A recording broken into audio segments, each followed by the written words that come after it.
Programang ito ay rated SPG, striktong patnubay at gabay ng magulang ang kailangan.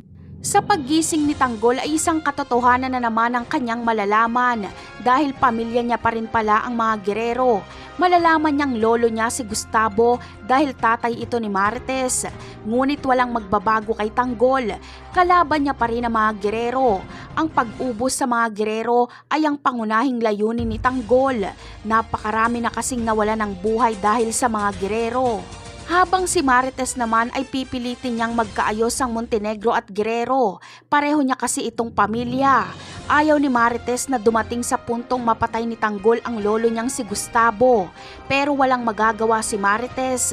Tuloy ang gera ng dalawang pamilya dahil hindi na maibabalik ang mga buhay na nawala, lalong-lalo na ang buhay ni David.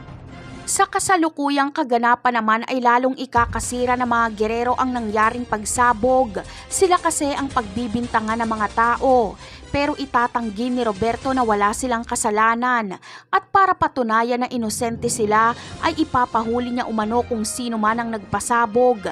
Kailangang mabigyan ng hustisya ni Roberto ang mga namatay para hangaan siya ng mga tao lalo na't buhay si Tanggol. Kaya naman, si Santino ang pangunahing sospek. Siya ang tutugisin ng mga pulis. Uutusan ni Lucio si Santino na sumuko sa mga pulis at aminin na siya ang responsable sa pagsabog.